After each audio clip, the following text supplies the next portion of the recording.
Okay, so I'm moving house in about 30 minutes, so I have to really rush this one through. So, yeah. Naruto 638. What did I think of it? In all honesty, I thought it was fucking awesome. I mean, I just wanted to quickly talk about things that came to mind as opposed to what actually happened.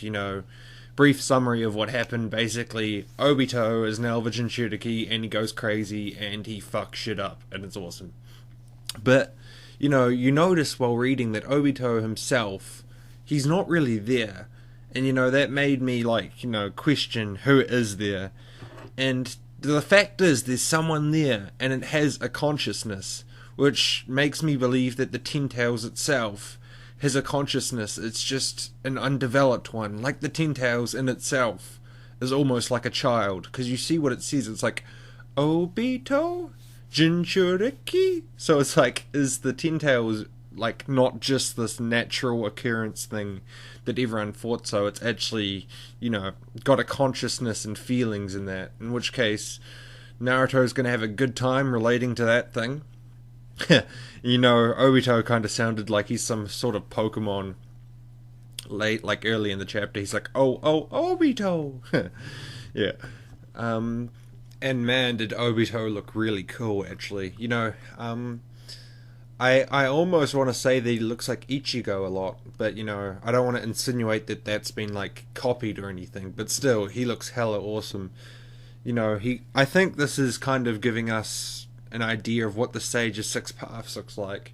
And it's weird in a sense that Obito's skin has now changed colour as well. I mean, I'm not sure what's up with that entirely, but I guess just all that power going into him, And I was kind of expecting a black hole to just instantly be formed where Obito is, because when you think of how black holes are formed with gravity crushing so much mass into a condensed area, it makes a black hole. Well, essentially, isn't that the same thing with making him the Jinchuriki?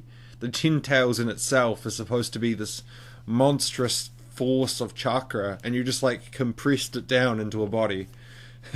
So yeah, I mean, I'm not surprised that it didn't happen, but that would have been pretty fucking cool if it did. And I also think that small bits of consciousness of the tailed beasts, as well as what's it called, as well as Obito, are still residing within this body. And I don't have much to go on for the tailed beasts, but it's just, it has those 9 little symbols. And the Ten Tails, why would it have one big symbol and then 9 little symbols, as opposed to just 10 big symbols or 10 little symbols to represent its 10 tails? It's just a little confusing to me. And also, talking on Madara's trump card, I don't have a huge idea on what it could be. I mean, he could simply just be getting that stone from the Uchiha hideout and further reading it with the Rinnegan. And from that, he gets to see what the Reduko was saying. He could be summoning the Reduko. He could have some control over Obito or something, And I've kind of questioned, how did Obito grow up? Because he was a child, right? And then they gave him Zetsu. And then Zetsu just kind of grew with him. I mean, sure, it's Zetsu, Senju DNA, but it seems a little weird to me.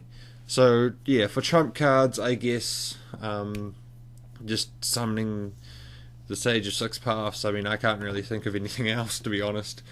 That's going to be a surprise for me when you find out what it is. And as for Madara's goals, I feel like Madara is kind of a two-way kind of person. He's both good and evil. His plans are he wants to unite the world under peace, and he's got 2 ways of doing it, and he set it up in such a way where no matter what, he's going to win. Okay, let me throw it down for you. If he loses this shinobi war, he unites the entire alliance. Maybe not forever, I mean for 100 years or 10 generations they'll be united, but war will eventually break out again. It's just human nature. But still, he's accomplished that. But if he wins, he goes through and he becomes ruler of this world, uniting them for peace.